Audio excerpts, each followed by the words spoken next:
Have you ever wondered what it feels like to be hunted by something smarter than you? Imagine you're floating in the open ocean. No land, no sound, just endless blue stretching in every direction. The water is calm, almost peaceful, and then something changes. You don't see it at first, you feel it. A presence, a silent observer moving beneath you, and suddenly a shadow appears below. Large, smooth, controlled, not rushing, not panicking, watching. Because this is not just a predator, this is something far more dangerous. This is an orca. Before we go deeper, subscribe to the channel and turn on notifications. Because what you're about to learn about these creatures will completely change how you see the ocean. Orcas, also known as killer whales, are not just at the top of the food chain. They are the architects of it. Unlike most predators, orcas don't rely only on speed or strength. They rely on intelligence. Their brains are massive, not just in size, but in complexity. They are capable of problem-solving, communication, cooperation, and even emotional bonding. But what makes them truly terrifying is how they use these abilities to hunt. Orcas don't just chase prey, they plan, they observe, they adapt, and most importantly, they work together. In the frozen waters of Antarctica, scientists have documented one of the most chilling hunting techniques ever recorded in the animal kingdom. Seals often rest on floating ice to escape predators below. It should be a safe place, but not when orcas are hunting. A group of orcas will quietly approach the ice. They don't attack immediately. Instead, they line up side by side, perfectly synchronized. And then, on an invisible signal, they swim forward at the exact same moment. The result? A powerful wave. Not random, not accidental. A calculated force designed to break balance. The ice tilts, the seal loses grip, and within seconds, it's in the water. Where the orcas are waiting, this is an instinct. This is strategy. This is teamwork. This is intelligence operating at a level we rarely expect from animals. But what's even more shocking is that different groups of orcas hunt in completely different ways. These groups are called pods, and each pod has its own traditions, its own methods, its own culture. Some pods specialize in hunting fish like salmon. Others go after seals and sea lions. And then there are the hunters of giants, pods that target whales. Yes, orcas hunt whales, including species far larger than themselves. They don't do it alone. They surround their target, they exhaust it, they take turns attacking, biting fins, blocking movement, cutting off escape, and over time, they wear it down. This can take hours, sometimes even longer, because orcas are patient, and patience is power. But perhaps the most unsettling discovery came from the coast of South Africa. Two male orcas began behaving differently. They weren't just hunting sharks, they were targeting one specific organ. The liver, rich in fat, packed with energy, and they had learned exactly how to extract it. Quickly, precisely, almost surgically. They would flip great white sharks upside down, inducing a state known as tonic immobility, a temporary paralysis. Then, in seconds, remove the liver and leave the rest. After these attacks began, something unbelievable happened. Great white sharks, one of the most feared predators on Earth, disappeared from the area.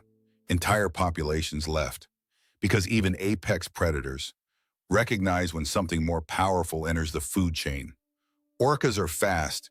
They can reach speeds of up to 55 kilometers per hour. They are massive, up to 6 tons in weight, and they are incredibly precise. But their greatest weapon is their mind. They communicate using complex sounds, clicks, whistles, and pulses. Each pod has its own unique language, almost like an accent. They teach their young how to hunt. They pass down knowledge from generation to generation. They play. They bond. They remember. And yet, despite all this power, there is something deeply mysterious about them.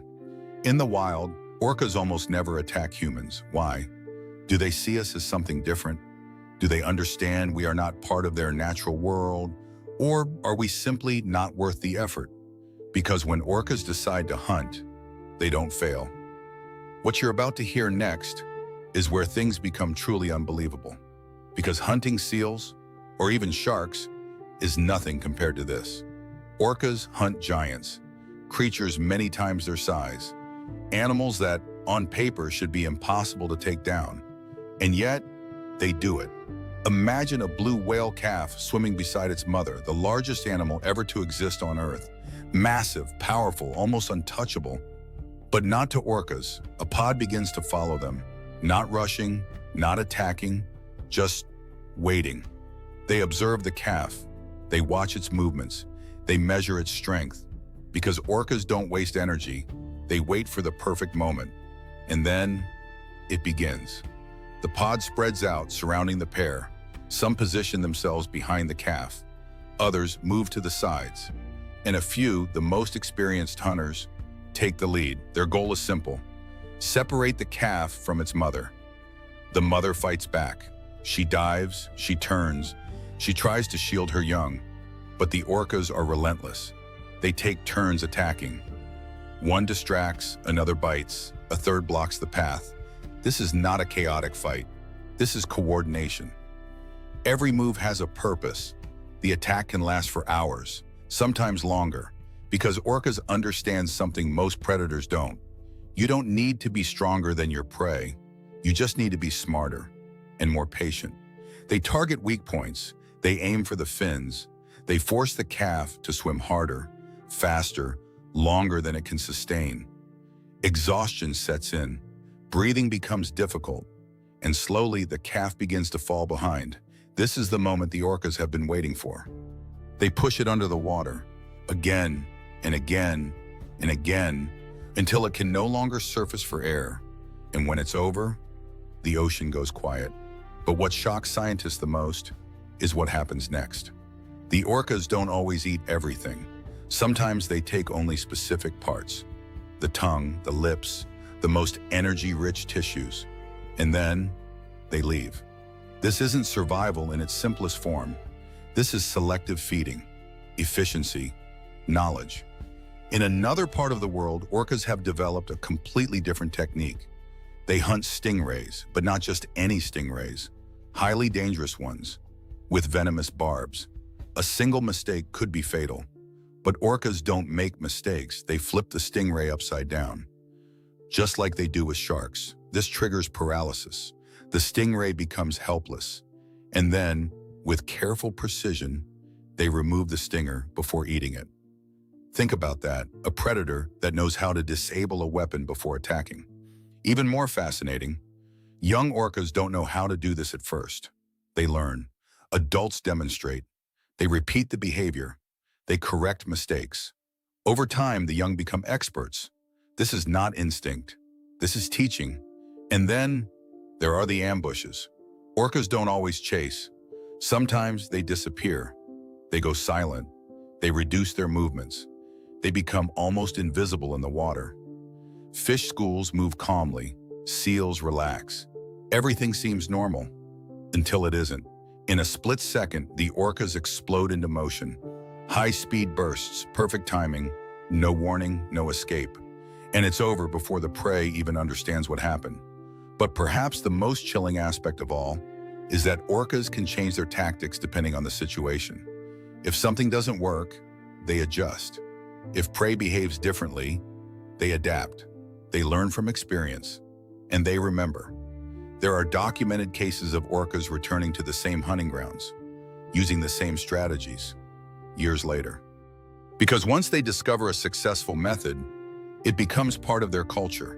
And culture means evolution doesn't have to wait for generations. It can happen in a single lifetime. What if the most dangerous predator in the ocean is also one of the most intelligent? Not just smart enough to hunt, but smart enough to think, to feel, to remember. Because when scientists began studying orcas more closely, they realized something unsettling. These animals are not just reacting to the world around them, they are understanding it. Orca brains are among the most complex in the animal kingdom, not just large, but highly developed in areas linked to emotion, social interaction, and decision-making. In fact, some researchers believe that certain parts of an orca's brain are even more developed than those of humans, especially the regions connected to emotional processing. Think about that, a predator capable of feeling deeply. Orcas live in tight family groups called pods, but these aren't simple groups. They are lifelong bonds, and individuals stay with their mothers for life. Siblings remain together. Generations move as one unit, and within these pods, something extraordinary happens. They communicate, not with simple sounds, but with complex systems of clicks, whistles, and calls. Each pod has its own unique set of sounds, almost like a language. Some scientists even describe them as dialects. Different pods, different accents. This means that orcas don't just communicate, they identify each other. They recognize voices, they belong to something. But it goes even deeper. Orcas don't just make sounds, they listen, they interpret, they respond. When hunting, they coordinate silently or with minimal sound, so prey doesn't detect them. But within the group, every movement is understood. Every action has meaning. It's not chaos, it's communication beyond what we fully understand. And then there's memory. Orcas remember not just places, not just hunting grounds, but individuals, events, experiences. There have been cases where orcas avoided specific areas for years after a negative encounter, as if they remembered the danger, as if they learned from it. Even more fascinating, older females, especially grandmothers, play a critical role in the survival of the pod. After they stop reproducing, they don't leave. They lead. They guide younger members. They remember migration routes. They know where food can be found during difficult times. Studies have shown that pods with older females have a significantly higher survival rate. This is something incredibly rare in the animal kingdom, a species where knowledge is passed down not just genetically, but socially. And that raises a question. Are orcas simply animals, or are they something closer to us than we want to admit? Because they don't just hunt, they play. Orcas have been observed surfing waves for fun, chasing each other, tossing objects, engaging in behaviors that have no survival purpose. This is not instinct, this is enjoyment. They also show signs of empathy, care, even grief. There have been recorded cases of orcas carrying dead calves for days, refusing to let go, staying close, as if mourning, a predator that feels loss. And then there's curiosity.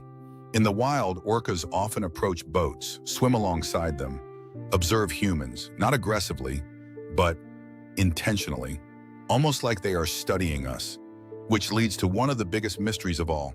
Why don't orcas attack humans in the wild? They are fully capable. They have the strength, the intelligence, the coordination, and yet, attacks are almost non-existent. Some scientists believe that orcas understand that humans are not part of their natural prey.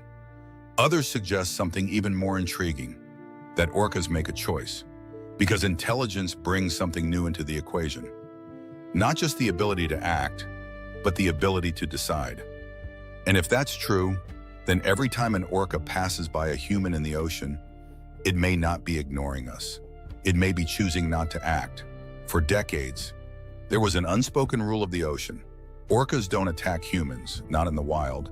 Despite being powerful enough to destroy almost anything they encounter, they simply don't. Divers have swum beside them. Boats have crossed their paths. Humans have watched them up close. And yet, no coordinated attacks, no hunting behavior directed at us. But recently, something changed. Off the coasts of Spain and Portugal, reports began to surface. At first, they seemed isolated, strange encounters between orcas and boats.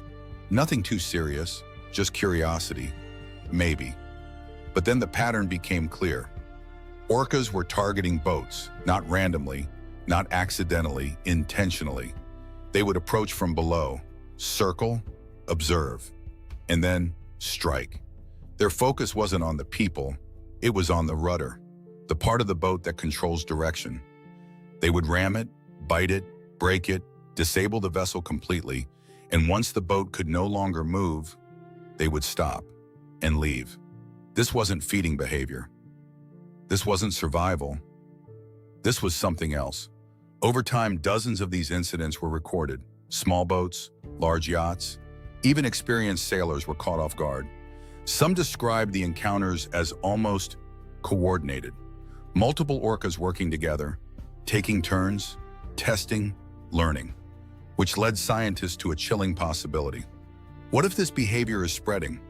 Remember, our orcas have culture. They learn from each other. They teach, they imitate. If one group develops a new behavior, it can spread through the population.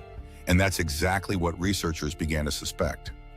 One theory suggests that a specific orca may have had a negative encounter with a boat, an injury, a collision, something that triggered a defensive response. But instead of remaining an isolated reaction, it became a learned behavior. Others began copying it, repeating it, refining it, not out of hunger, but out of interaction, almost like experimentation. Because here's the unsettling part. The orcas are not attacking humans. They are interacting with our technology. They are targeting the weakest point of control, the rudder. It's as if they understand how the boat functions. Think about that. A wild predator, identifying a critical mechanical component and disabling it with precision, and then choosing to stop. No further aggression, no escalation, just observation, action, and departure. This raises a deeper question. Are orcas testing us? Are they exploring their environment in ways we don't fully understand? Or is this something even more complex? A form of communication, a warning, a response to increasing human presence in their territory? Because the oceans are changing. Shipping traffic is increasing. Noise pollution is rising. Fishing is expanding. Habitats are shifting, and orcas are aware. They navigate using sound. They rely on echolocation. They sense disturbances we can't even perceive. To them, our presence is not invisible. It's constant, loud, intrusive. So when orcas approach a boat, they are not encountering something new. They are confronting something that has been affecting their world for a long time, and now they are responding. Not with blind aggression, but with controlled, targeted interaction, which might be far more significant, because aggression is instinct, but controlled behavior is intention. And intention changes everything. What happens when the ocean's most intelligent predator continues to evolve in a world that is changing faster than ever before? Because one thing is certain, orcas are not static. They are not locked into instinct. They are learning, adapting, changing. And unlike most species, they don't need thousands of years to evolve. They can change within a single generation, through culture, through teaching, through memory. If one orca discovers a new hunting method, it can spread. If one pod develops a new behavior, others can copy it. And over time, these behaviors become traditions. This is evolution at a different speed. Now imagine this happening in an ocean that is being reshaped by humans.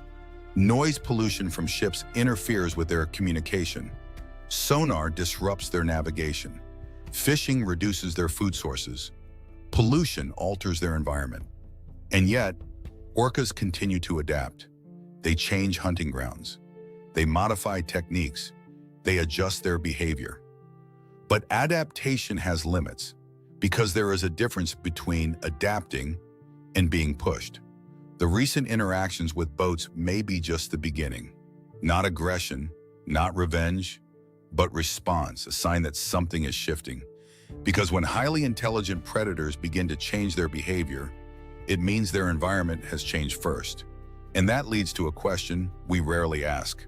What if we are not just observing the ocean anymore, but influencing the intelligence within it? What if our actions are shaping how these animals think, how they behave, how they respond? Because intelligence is not just about survival, it's about interpretation. And if orcas begin to interpret humans differently, everything changes. But here's the most important part. Despite their power, despite their intelligence, despite their ability to dominate the ocean, orcas are not invincible. Some populations are declining, food shortages are increasing, Environmental stress is rising, and the same creatures that rule the ocean may also become vulnerable within it, which creates a paradox. The most powerful predator in the ocean is still affected by the smallest changes in its environment, and that environment is now in our hands. So the question is no longer, are orcas dangerous? The real question is, what kind of world are we creating for them, because the future of orcas is directly connected to the future of the ocean. And the future of the ocean is connected to us.